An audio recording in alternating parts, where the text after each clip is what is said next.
Good evening, everyone. You are all very welcome to MU Live this evening. Just going to wait a minute as people join us. Just a little bit of housekeeping before we get started. My name is Fionnuala Finnegan and I work in the admissions office at Maynooth. I'm delighted to be joined by my dear colleague Kay Mitchell, who's going to give you the presentation this evening on the structure of the arts degree. And we're also joined by a lovely current final year MH101 student who's going to talk about her experience and how she's getting on in the arts and the two subjects that she's studying, which is marketing and Nua Gaeilge. If you have any questions for us, and I really hope you have lots of questions for us, because that's why we're here, you can see the Q&A box, which is at the bottom of your screen, and you can pop any questions that you have for either myself, Kay, or Alanna in that box, and we'll go through them as they come in. I'll be using the chat function to drop in some useful links for you, maybe other events that are coming up in the university and things like that. The session is being recorded. Will it be available for use possibly next week once my colleague comes back from leave and can edit it on time. So listen, I have talked far too much, so I am going to mute my mic and I'm going to let Kay Mitchell take the floor and give you the lovely presentation on the arts degree. So enjoy, everyone. Thank you very much, Fionnuala, and good evening, everybody. And thank you very much for your attendance here this evening. So this evening is going to be very much focusing on one of our many degrees in Maynooth University, and we will go through that in a moment. Currently, what you're looking at, if you don't know Maynooth, is a beautiful kind of sketch there. You have a lovely photograph of the Maynooth University Library, and it forms that lovely intersection between our beautiful Georgian campus and our very ultra-modern teaching facilities on the North Campus. So we have a beautiful hybrid mix of both old and new. We've always had that. They've always run in tandem with each other. Kay Mitchell, as you've heard, is my name, and my direct email address, if you feel like popping an email to me directly after the talk or at any stage in the next few days, k.mitchell@mu.ie. Of course, you have the generic admissions office email as well, admissions@mu.ie. But we'll endeavour to answer any queries or questions you may have as we go through the talk tonight if you use the Q&A function. There's an incredibly useful guide for you to be aware of on the Maynooth University website. It's maynoothuniversity.ie. If you log on to that, and these days you accept your cookies, and if you do that, a little chat box will jump up to you here called Ask. And the wonderful thing about that is if you pop the question in there, if you can't find a link or something is not quite clear to you, if you pop in a question to us there, even at the weekend or late in the evening, then first thing Monday morning, we'll have a colleague there answering those queries and questions, which will go directly to you, and they'll provide you with any information that you need to help you in your research. Looking at the degree itself then, and looking at the entry requirements, first things first, a little bit of housekeeping. We'll look at the entry requirements, then we'll look at the whole area of the degree and what it's all about and the options available for it. But your minimum entry requirements from various pathways. Now, the usual pathway possibly through the CAO, if you're a Leaving Cert, is going through the Leaving Certificate exam. And for those, you need a minimum of, for that exam, you need a minimum of 6 subjects, 2 at higher level and 4 passes. That would be 406 H7. Because we're part of the NUI, we are a campus of the National University of Ireland, English, Irish and a third language will be required. Now, the third language, if you have an exemption in Irish or an exemption in the third language, you can get that process by our governing body, the NUI, and you will source the exemption form at their website at www.nui.ie. And when they have granted that exemption, if an exemption is coming your way, that gets sent to the CAO and uploaded on your file. So the IT system there isn't looking for that particular requirement when you seek to apply and seek a place at Maynooth University Arts degree. Our points of entry this year were 338 points. Now, in terms of points, very little is understood generally by people who are not undergraduates how the point system works. The university doesn't set the points. They are set by the computer in the CAO where it finishes, when they know the course is full. So when you do a comparison to that in other courses, the one question you always have to bear in mind to give a realistic perspective on what you're looking at is the number of places available. So the number of places available on this degree happen to be 1,600. It's almost half of our intake into university each year. So based on that, that is the last few students in, or the last individual in, where the computer has decided the course is now full. That's why they're often referred to as the cut-off points. Then we have the entry routes from the colleges of further education. They can be called QQI level 5 or FETEC level 5 or 6. And on the website on Maynooth University's homepage there in the undergraduate section, you will find an abundance of links that we have available for students who have completed a 1 year of a QQI level 5 course and have been awarded a full award, which means you've completed your 8 modules and a minimum of 5 distinctions, and then you come in based on your competition. Then for students who are aged 23 years of age or above on the year that they wish to attend, on the 1st of January, on the year they wish to enter the university, that's the mature student category, you make an application to the CAO. And then you submit as much documents as you can and background information on yourself. And the assessment then will be on your portfolio that you submit to us. And if there's an interview for that, then it's really based on your level of preparedness to come in and undertake a very busy level 8 honours degree programme. Looking at the arts degree itself then and how it actually works. Now, this is a very unique, like our vision for this is to provide something pretty unique in Maynooth. And this is one of the most applied for courses in the CAO, believe it or not, because students recognise in their research what flexible choices they get on the arts programme. Number one, what you need to know is you do not select any of your subjects for the arts degree when you apply to the CAO. You only do that when you register within the university in September after accepting your place. Our vision for arts is to provide a very broad-based platform from which students can actually decide what their own portfolio looks like. In other words, what will the structure of their degree look like? And initially, you can choose a broad range of subjects. You could study over 4 areas. I'll explain more about this in a moment. It could be over 3 areas or it could be over 2 areas. Uniquely to Maynooth as well, from the time you begin your lectures and the lectures have commenced, that's usually the last week in September or thereabouts, you will have a period of 4 weeks to decide if what you have selected is really suiting you, because you can pop in and out of lectures, or if you need permission to do so for any reason, you can get freedom from the department. You can actually get permission from the department rather by sending in an email and saying you'd like to attend as a guest. So wise students will make their selection, but keep very busy in that initial 4 weeks where they're popping in and out and informing them now based on a university experience rather than just research alone on what options would suit them best. And then after year 1, depending on the options you have chosen, then there are pathways and selection process available to you. You have 33 options in total across 6 groups. We look at those with you in a minute. Now, 32 of these are subjects, and one of those would be critical skills and more anon. In first year, students can actually take what we call an option there called critical skills. You certainly don't have to, but it's an option students sometimes will avail of. It's a 15 credit option. All the subjects are 15 credits in the degree program. And when you come in, you can choose critical skills as a continuous assessment module because it really kind of immerses you into the world of research at 3rd level, the whole area of verifying your research, making sure you're using verifiable documentation, source material in libraries, online journals, and how to quote from those, how to stand back and analyze a topic that you're actually covering in a lecture so that you develop your own philosophies, and how to write a really good quality academic essay that really, bears focus on the arguments you're making and how to reference within it and construct a bibliography.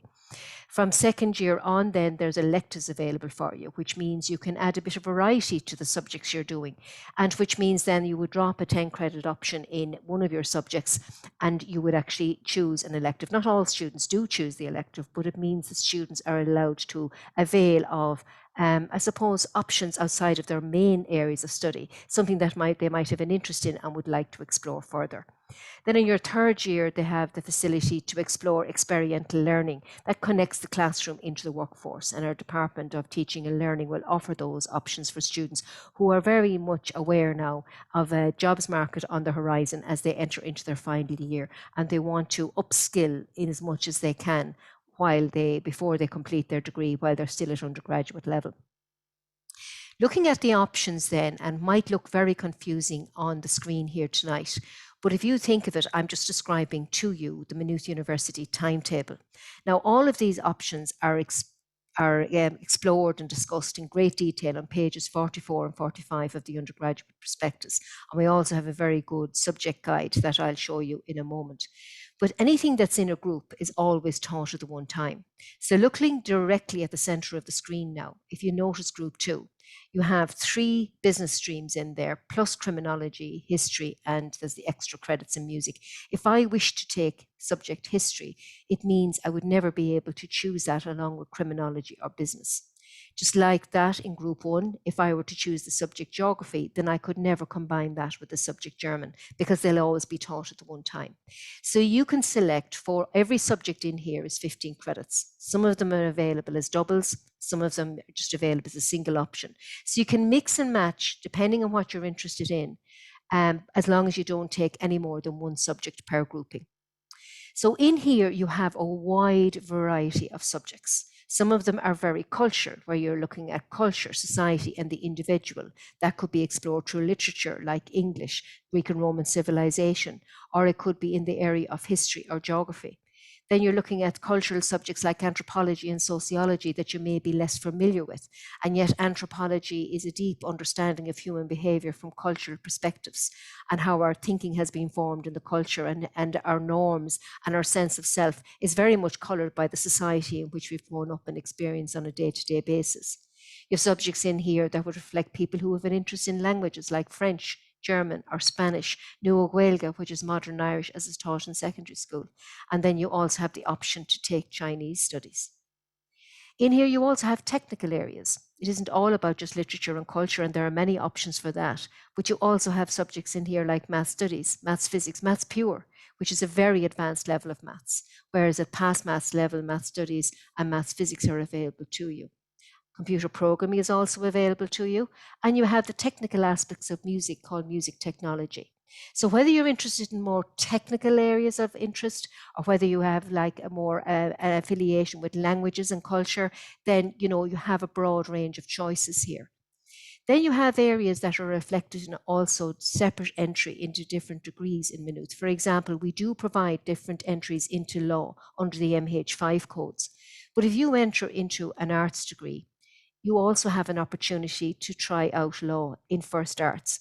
And if you register for law in first year from group 1, you could take 30 credits in law in first year. You could take half of your options. Every year is 60 credits. You could choose 30 credits in law with 2 other subjects of your choice that don't clash with it. Pass all of your first year exams. And once you enter year 2, you can decide to stay within arts and to not continue law if you don't wish to. Or you could have used your opportunity in second year when you come back to re-register to register into second year of the law and criminology department.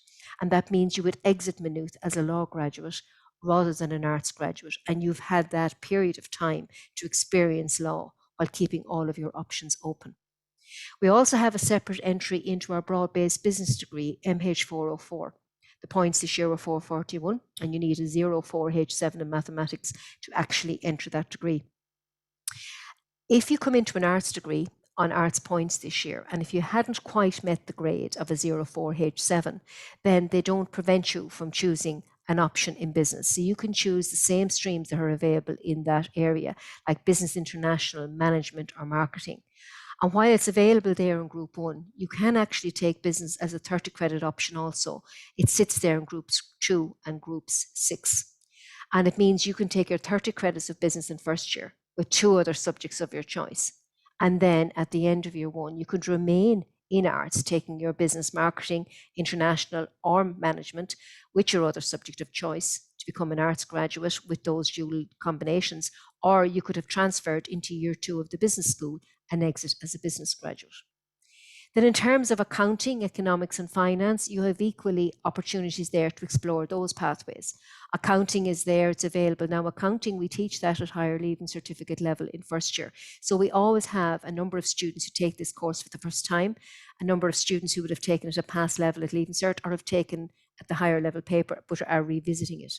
And this is available not only as a 15 credit option, but also as a double subject. It sits within its own group. So if you wish, you can take a 30 credit option in accounting with subjects like law or business or finance.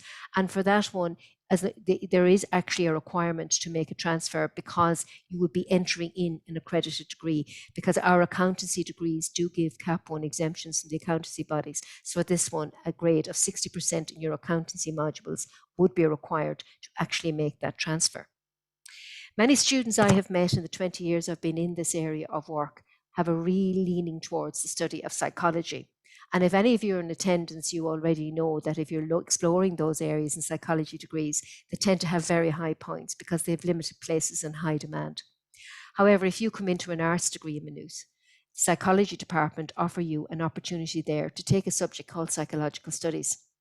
And you can take this subject with other subjects of your choice initially, continue on with it as psychological studies and another subject of your choice. And then at the end of 3 years, if you've achieved 60% or more in your psychological studies modules, you can apply then for a 1 year, it's a 12-month, 1 year postgrad option that will give you the conversion that would then give you the accreditation you would require if you had a recognised law degree recognised by the Psychological Society of Ireland.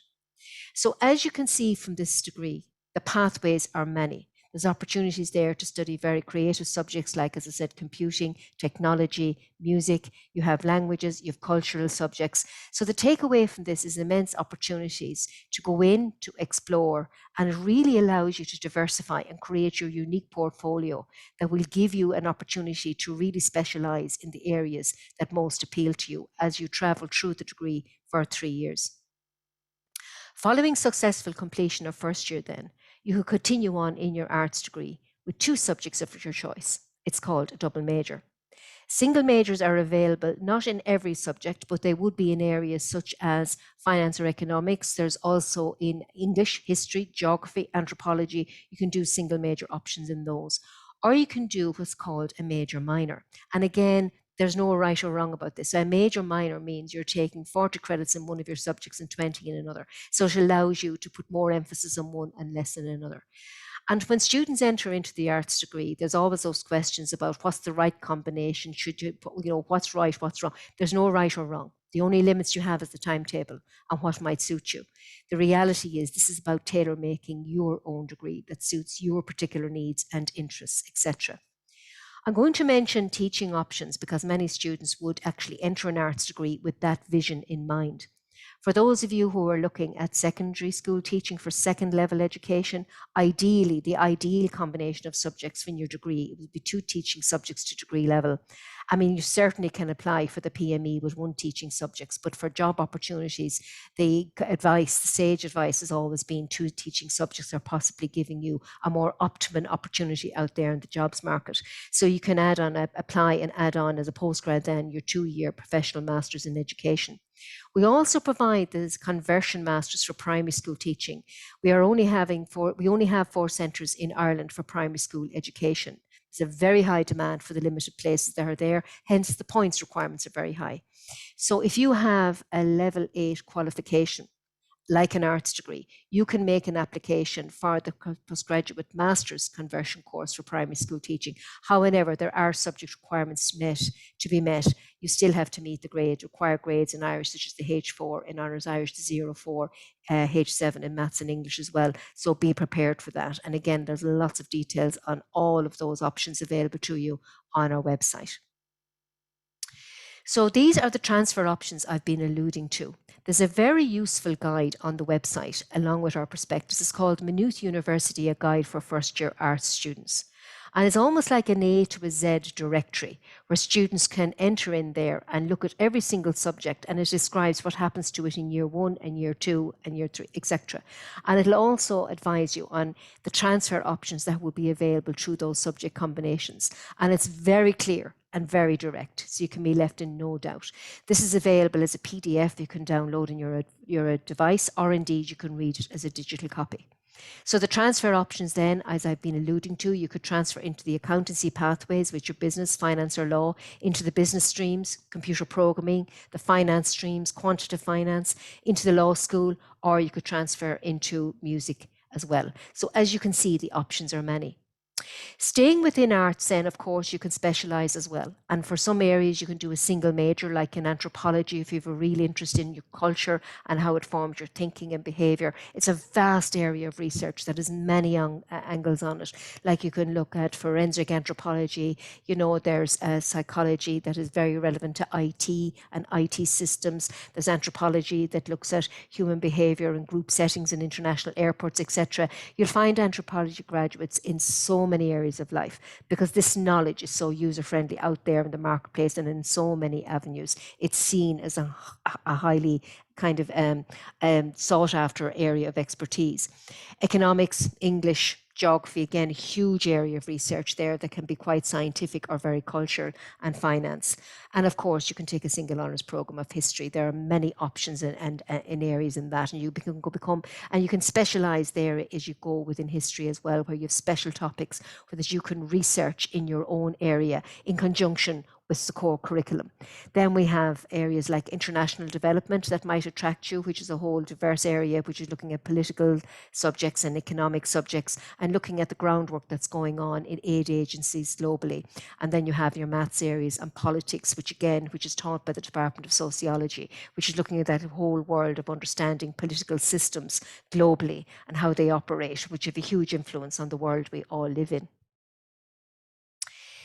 In terms of the arts degree, again, just to reiterate, the portfolio is allowing you to really diversify within the subjects you think you'd enjoy most, or the areas that you know you have a natural leaning towards. Areas that sometimes students miss out on is really understanding what's going to be required of them when you're coming into an area of third level study, specifically if you're coming from the Leaving Certificate structure. When you're in second level and you've completed level 5, in your qualification, your Leaving Cert is a level 5.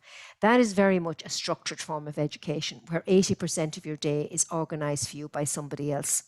When you're going into third level, you're going into a professional qualification.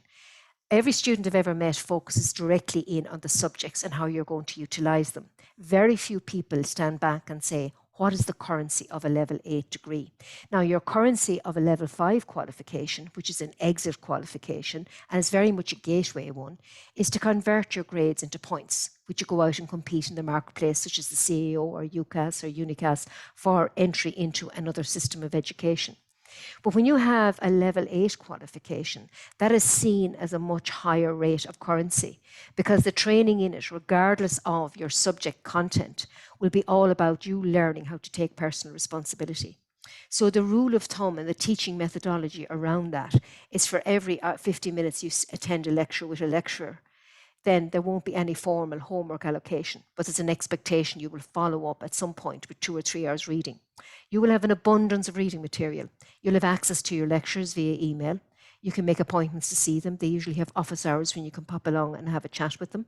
You'll have tutors, you'll have year heads, you'll have program advisors. There's always somebody to direct and guide you. But the amount of work that has to be, that is required of you, meeting your deadlines. Now, deadlines, for instance, when you're coming from a secondary school system where deadlines are very flexible, when you go into third level, you'll find they're not as flexible as that.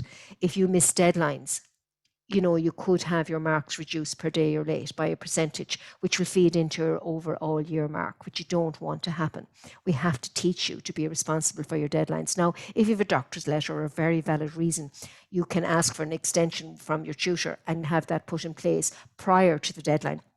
But the whole training behind that is to produce graduates who know how to source information, can think independently, can work independently, can take a high level of responsibility for their work, can cooperate and work as part of a team, and yet work on their own initiative because they've had that training in terms of personal direction. So understanding that is a very important aspect of your research, not just the course content.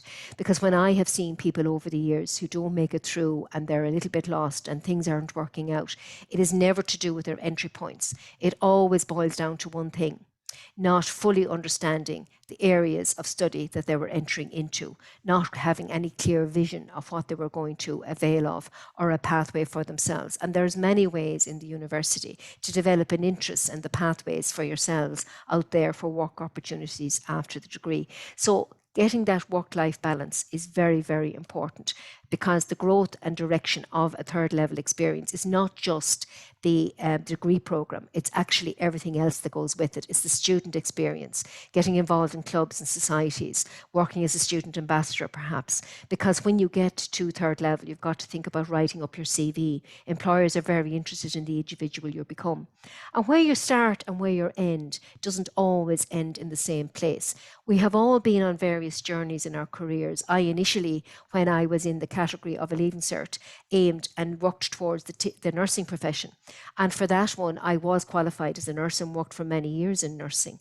And then a different opportunity came my way, and I went back to education, took a degree and a master's. And here I am working in a university for the last 20 years. Now, that wasn't in my line of vision at 17, and yet I have no regrets on the journey I have been. I never decided to leave nursing because I didn't like it, but something new came my way and I availed of the opportunity. So for all of you listening tonight who might have concerns about career paths, I think the most important thing to focus on is, how do I develop a currency of experience and qualification that will give me the choices to go out there and compete, because these currencies give you choices. They give you opportunities to go out and compete in the jobs market, because the more qualifications you have, the more broader your experience is, the more impressive you are at interview.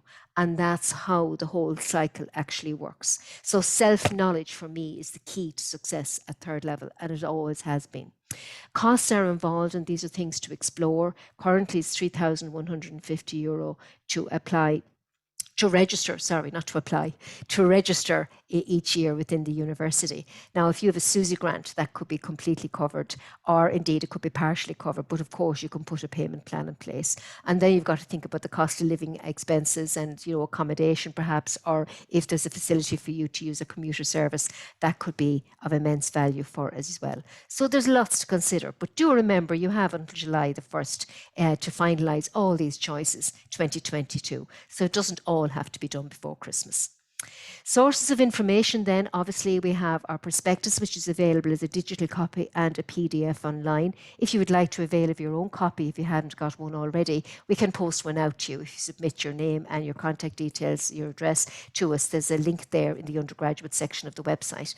And once again, the little booklet I mentioned earlier on, the Maynooth University Arts Guide, is an invaluable guide for students who are looking at art subjects and interested in the pathways that might be open to them after year one. Okay, so that brings the presentation to an end. I think there's lots of questions in the system here, so I think I will stop. Sorry, I just hit the wrong button here. I will actually stop talking now, and it might be of more importance to those in attendance to have your space to talk to us and perhaps ask questions, and I'll hand you back to Fionnuala, our compare for this evening. Amazing. Thank you so much, Kay. That was so interesting. It really was. I've dropped the link to the first year guide just there, if in case people want to click on it and use it as a resource. I've put in the MH101, the overall degree structure as well. If you click on each year, you can have a look at all of the different groupings that Kay had there, a sample of each of the different 6 groupings, and they're also listed out on our website. And the nice thing about that is you can really mine down into a subject. If you click on anthropology, then it'll bring up all of the little individual modules that you'll be doing. And if you click on them, it gives you a description. So it's really worth doing. We also have the lovely Alanna Carroll. So your questions are coming in. They're all amazing. Do keep them coming in. But I'd love you to hear Alanna's experience as well. She is a final year marketing and Nua Gaeilge student. So I suppose, Alanna, my first question to you is, had you always the arts on your mind? Or was there another degree area that you were interested in? No, I think it was always arts, because I wasn't really very sure what I wanted to do. So arts Maynooth was always my number one option on my CAO. I know throughout the months after or before my leaving cert, I was switching everything around, but Maynooth arts was always the first one. Because of that 4 months, sorry, not 4 months, the 4 weeks. That'd be handy. Very handy to have the 4 months, I know, but the 4 weeks at the start to be able to try out new subjects, and then just be able to like make my own like personal and unique degree, I suppose. Whereas I just didn't want to be limited in that I had to take this subject with this subject, that I could mix and match and make my own unique one to myself. Absolutely. And I think another lovely colleague of ours who retired asked one of our statisticians one year to come up with the amount of different degree combinations that are from the arts degree. And do you know that there are 610 different degree combinations, if you could believe it, from an arts degree? So what I would choose and Kay would choose and Alanna would choose and you all lovely 51, 52 people out there, entirely different because we're all interested in different things. And I suppose neatly it brings me on to a little question. So someone said, what subjects should I choose if I'm interested in psychology? And I don't think there's a right or wrong. Really, it's all about personal choice. Isn't that it, Alanna? Whatever you're interested in, whatever you're motivated by, whatever you like the sound of, you can try it out. If you feel like it's not working for you, you have the 4 weeks to switch it out and try something else. So really, I would just follow your curiosity. I do know of some students who take criminology or maybe law or maybe business or maybe sociology or even philosophy, but there is nothing prescript about it. You're in the driving seat, and that's what's fantastic about the arts degree. Absolutely. So what were your other two subjects then? You finalized, you settled on Nua Gaeilge and marketing, but what did you start off with? So I started off in first year, as I said, I was doing the 4 subjects, and I did accounting and critical skills as well. Okay, very good. And how did you find critical skills? Oh, I wouldn't be where I am today without it. Even just really simple things. I suppose, for lack of a better word, it taught me how to college. I know that probably isn't the best way to say it. No, absolutely. It's a phenomenal way to say it. We'll be saying it going forward. Well done, Alanna. Yeah. Really, like simple things such as putting page numbers of assignments. That's something I wouldn't have known in secondary school. Bibliographies in alphabetical order, how to do presentations. I know we did a debate in first year. As I said, the presentations, even just simple things like citing or referencing in your assignments, like so handy, so useful to know. And to be honest, I think I would have been lost without it. Yeah, there is a big jump kind of in learnings there that you might not necessarily be used to doing.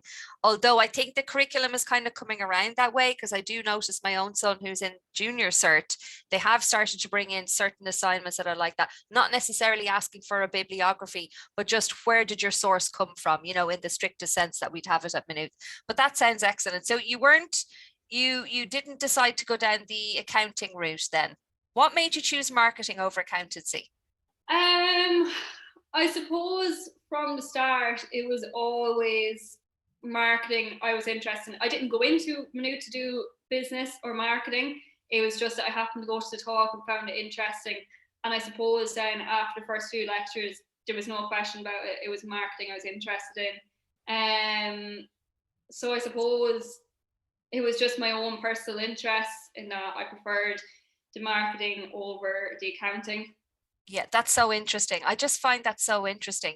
So you probably didn't even have business in the forefront of your mind coming in, but you said, look, I'll give a few talks a try and I'll see what interests me. Again, that's just the opportunity, I suppose, that's afforded students to try out the different areas.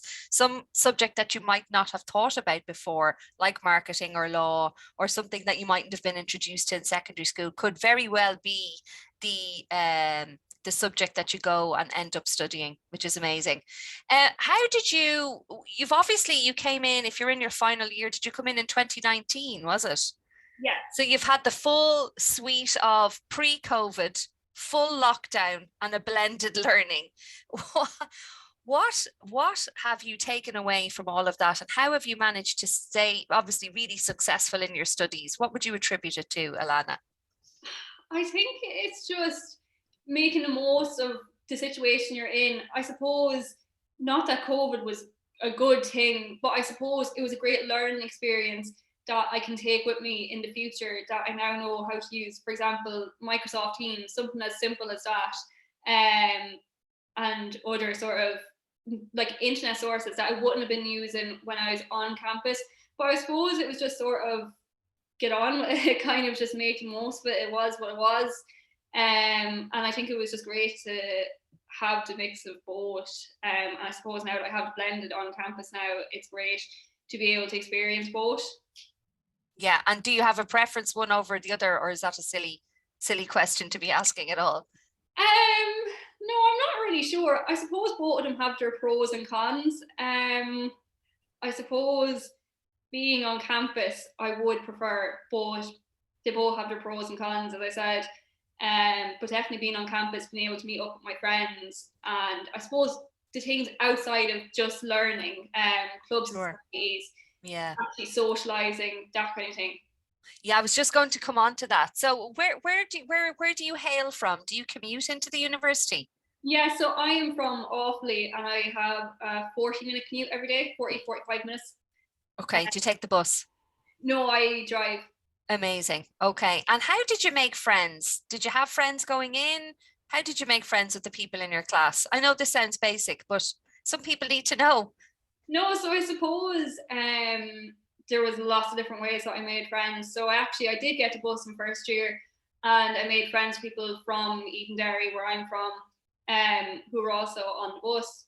Very handy there. Handy. I suppose in lectures, sitting down beside someone, if you're on your own, like, just say hi, how are you? And I suppose starting a conversation, as simple as that.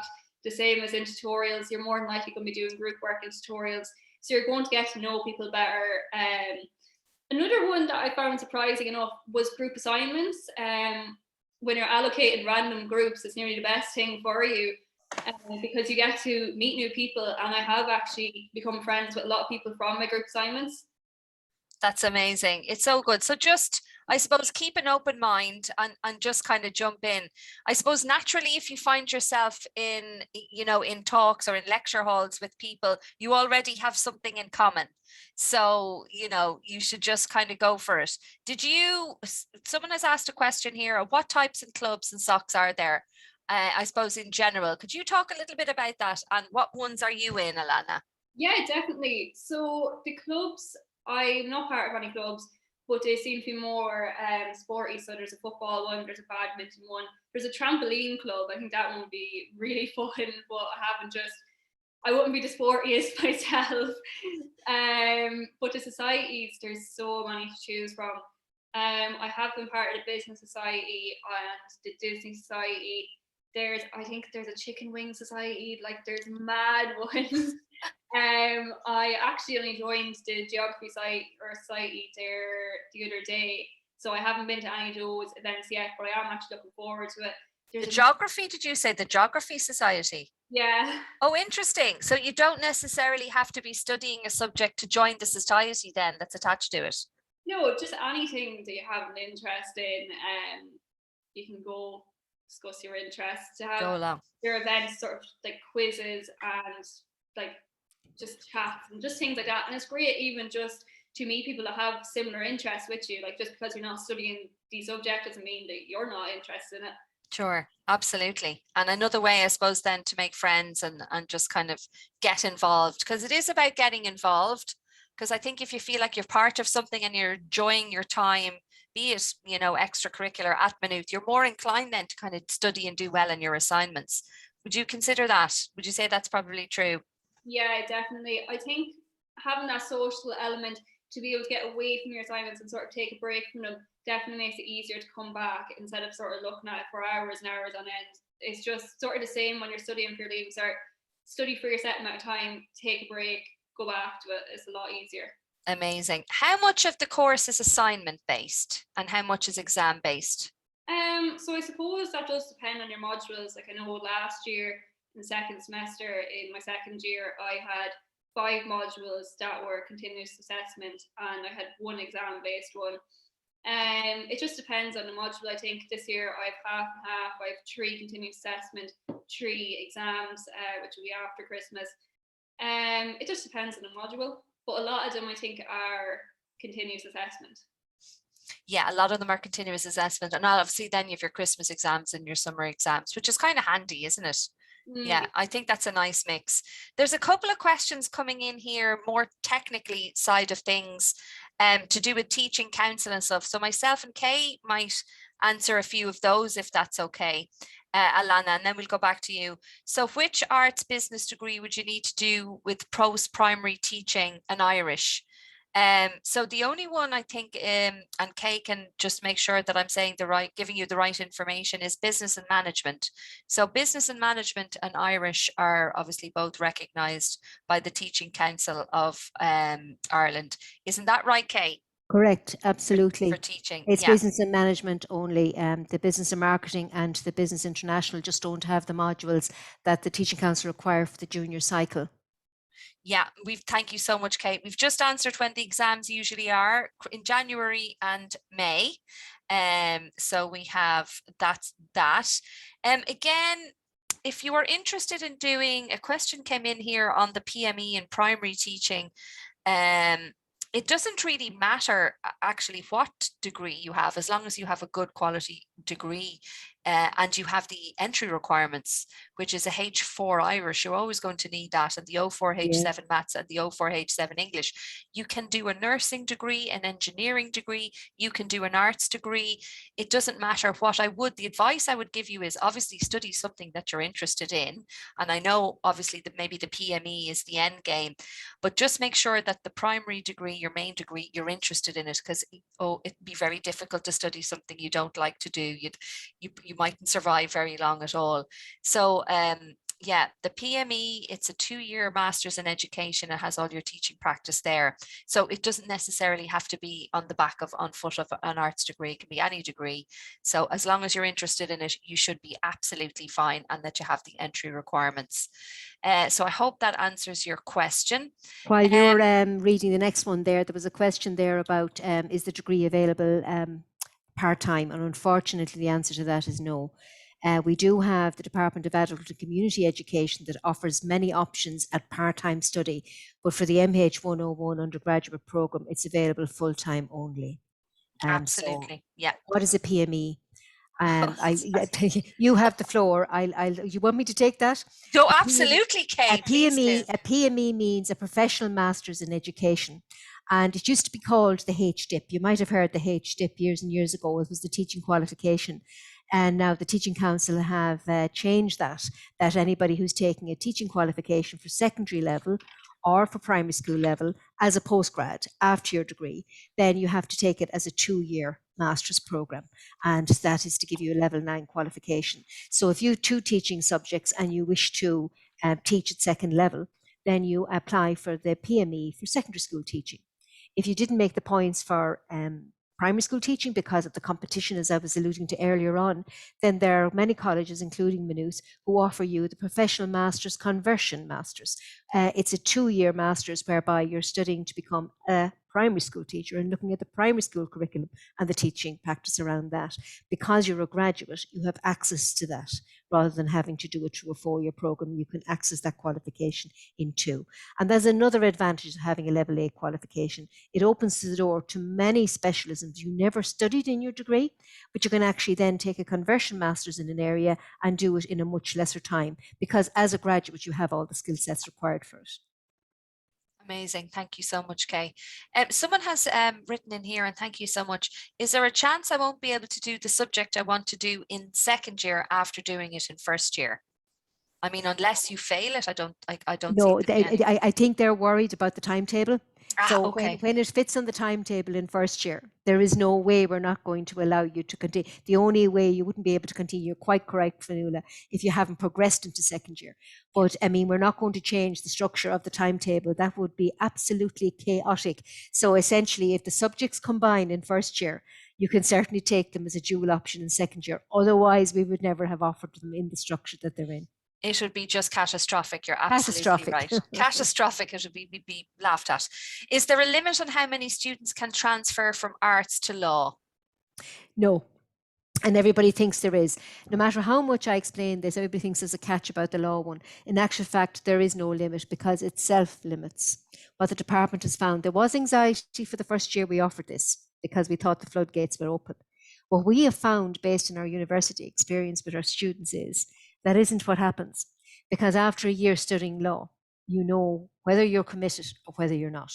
So not everybody who takes law in first year wants to complete a law degree after the experience. Some of them will have found it incredibly interesting. It's opened avenues and doors. But after that first year experience, they know it hasn't been for them. And that is what the value of this degree is about. If you spend a year in it, then you can still continue on with your other subjects to take your all-important level A qualification. It doesn't mean you have to leave college, but it means you don't have to continue with law. Whereas you can be assured you will be allowed to if you wish to do it.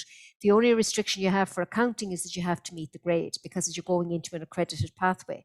But for everything else then, it's the combination of subjects that you've taken the correct credits and you have passed your exams.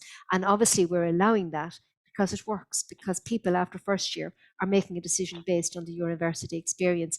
A question was there, just to follow on what I'm speaking about, is there an interview for the PME?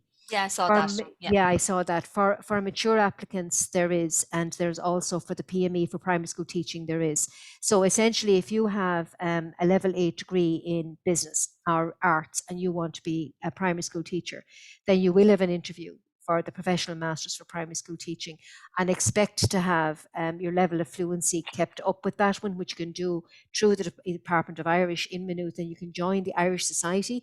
You can pop into the Seomra na Gaeilge during the week and keep your level of Irish up, because keeping that level of fluency up, if you've left school and you're not speaking Irish on a day-to-day basis, like everything else with a language, it's, it'll become rusty. So keeping your fluency up is very, very important. So yes, there's always an interview on that selection panels for primary school teaching, not for secondary school teaching. You go in on your grades. Amazing. Sorry, that probably seems a bit random there that I've written transfers at mu.ie, but it relates to a question that somebody asked in terms of the transfer and the process of it. So what happens is you would apply to transfer. Some of them are automatic now, actually. Yes, business and business law, accounting, those areas are all automatic. It's when you go back into second year, the link is there and you just follow it on. You follow it on if you've been getting the grades, etc. Yeah, so, but if you did want to inquire about it, it's transfers at mu.ie, and our dear colleague would be able to help you there with any questions that you might have about that. Another question coming in here: would doing an arts degree in psychology be better than doing just a psychology degree? Well, no. Okay, the short answer is no, and I'll tell you the difference. So our BA psychology, which is MH106, and the BSc, which is the 209 psychology through science, are both accredited by the Psychological Society of Ireland.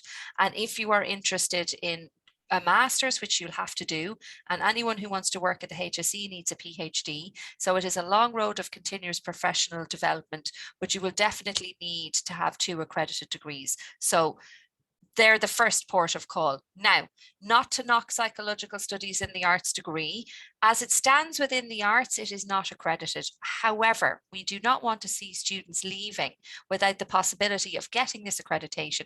So there is a 1-year conversion master's that you can do at Maynooth, but it's competitive. I think there are maybe 20, 22 places available. So you need to have a good quality, do well in the arts degree, and then apply for one of the limited places, I suppose. But that way then you would get your accreditation. So it's 3+1, which would be your 4 years. Okay, so let's, poor Alanna's been sitting there twiddling her thumbs. If there's any advice that you could give your first year self, Alanna, because I'm assuming that we have a lot of leaving cert students here, or 5th year students who'd be thinking about starting the CAO process if they haven't done so already and might be a little bit nervous. Do you have any words of wisdom to give people about just, making the decision to go on to 3rd level? I suppose to just keep an open mind. Like I said, I never imagined going into college that I would do in business. So just keep an open mind, I suppose. Try out new things, even if it's something you don't think you'd be interested in. For example, law, I went to a few lectures, I didn't think it'd be something I'd be interested in. And it was something that I found interesting, but ultimately at the end, I decided I preferred accounting. But that's not something I ever thought I'd be interested in. So look into other degrees. Like definitely don't knock it before you try it. If you're interested in, for example, science or even the physics aspect of the MH101, look into it. Even if you think, no, I think I'm into business, look into it and see what it's about, see what the course offers, because you might actually enjoy it. So I suppose just to keep an open mind. Great, Sage thank you so advice, much. sage advice. Yeah. There's a question there that I opted to answer live, Fionnuala, Oh, if well that's done. okay. Oh, do It's indeed. is About psychological psychology. is psychological studies similar to psychology apart from not being accredited? Yes and no.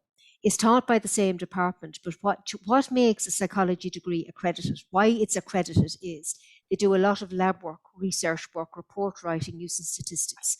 It has actually a scientific angle. The study of psychology is a scientific research in understanding human behaviour based on scientific principles. The top floor of the John Hume building on the North Campus has quite an amount of psychological research labs in there.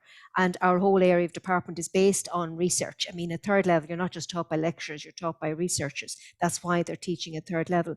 When you're taking psychological studies, you're actually not touching off a lot of those research options. And that is the difference. That's why it's not accredited. And that 1 year, why most masters are an academic year, but that one is actually a 12-month academic course, because it's at that stage you get all the lab work, all the research work, and you're trained in how to use statistical, analytical skill sets to analyze your data and your findings from your lab work. And that's what lends itself to its accreditation. Now, there's two modes of thinking for the qualification of psychology. Quite a number of students who take an accredited degree in psychology don't use it for its intended purpose. So if they've singularly focused in an area that's incredibly useful, has a very broad appeal out there in the whole world of the marketplace, you learn a lot within it and a lot of skill sets, very valuable skill sets out there as a graduate. But when you have taken a degree in psychological studies, the advantage of doing it that way, even though you have to pay for your top up year, it's about 5,500 or 6,000, as all postgrads are, you have to pay for them. But the reality is that at least it gives you time to decide, am I going to go on and qualify for another 6 or 7 years in this area for which I would need an accredited degree?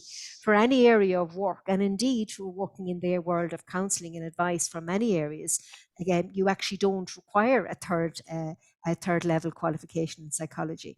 So, it has pros and cons to it.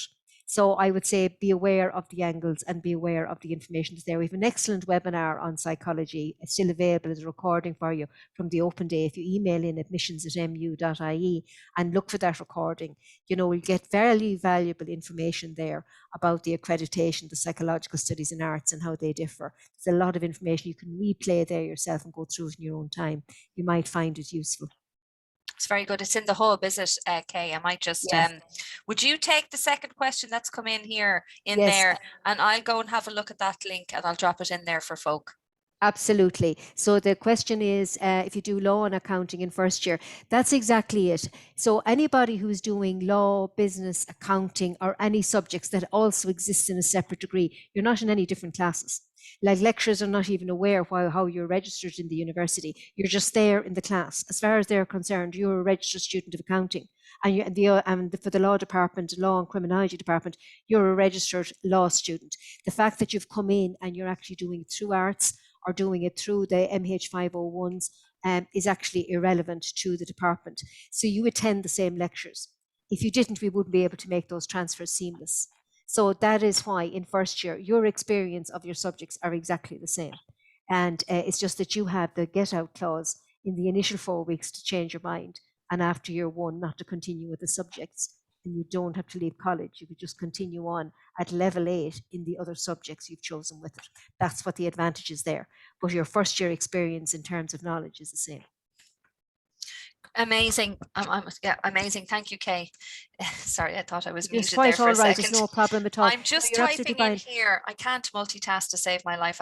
I have to stop typing while I'm talking. You will. The bottom line is you are multitasking, so it's quite all right. I've put the link in here, and it's not obvious, folks, when you click on it and you're brought to the Maynooth hub.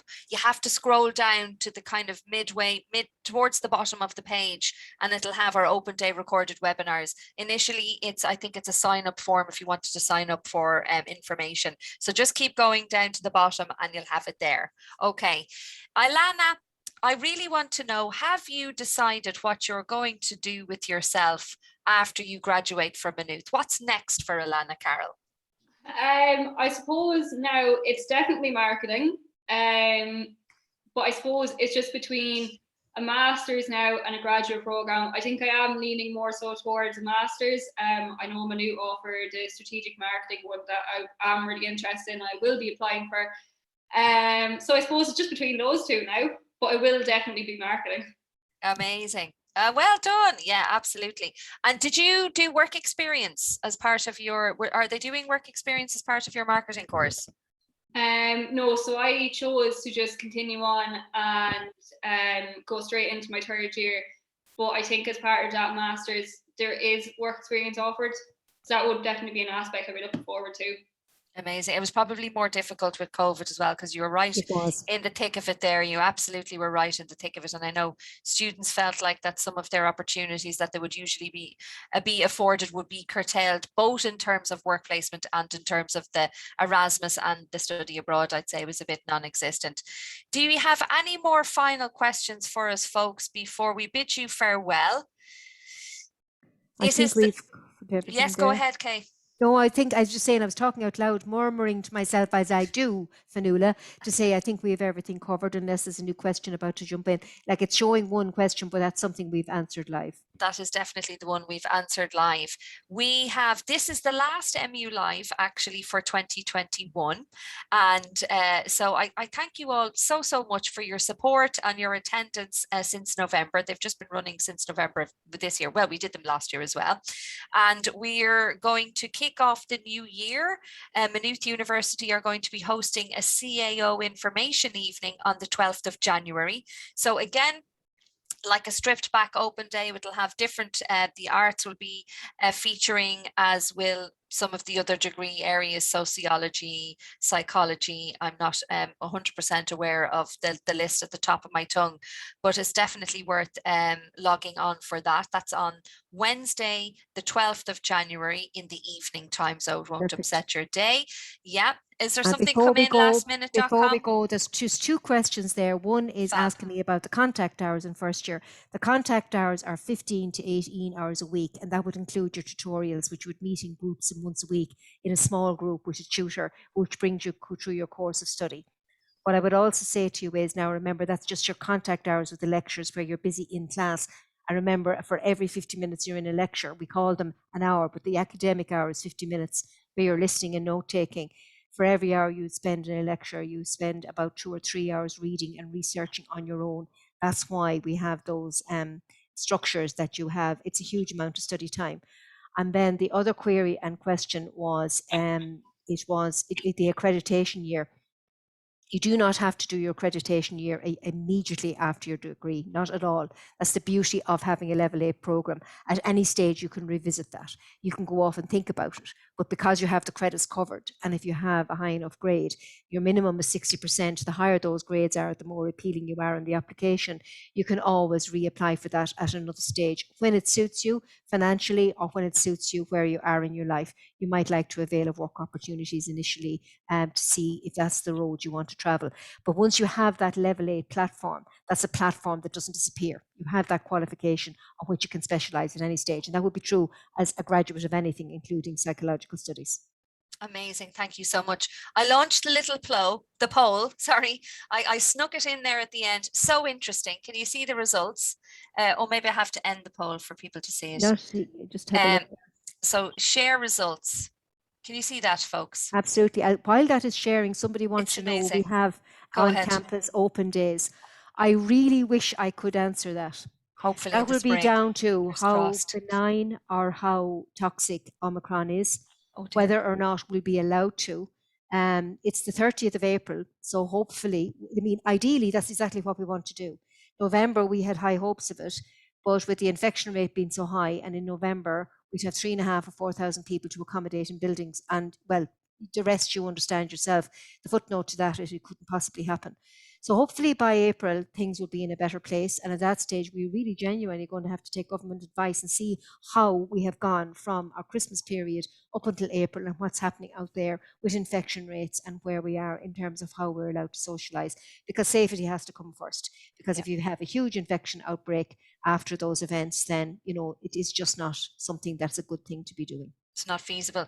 One more question came in before, and I'm not sure we'll have time for the poll, but just interesting to see. Will they be running Erasmus stroke study abroad in 2022? It is the international office that are involved with the coordination of that, but I assume they will be, because even during COVID times, correct me if I'm wrong, Kay, even during COVID, depending on the restrictions, I suppose, that are in force in these other countries, will, I suppose, depend on whether our students can travel. But I know a number of students traveled to France and Spain, and I know they got a little bit stuck there and they had to be rescued and taken back, but they did initially go, and that was during the pandemic. So do you know anything more concrete than that, Kay, than I've No, said to that is everyone? exactly how it is. Yeah, I mean, yeah, people were naturally less inclined to go, that's but it. now that things are opening up, and as they're opening up, so it did happen and it will happen, and you then can make a decision. You really don't make that decision, really. You don't go anywhere till year 3 anyway.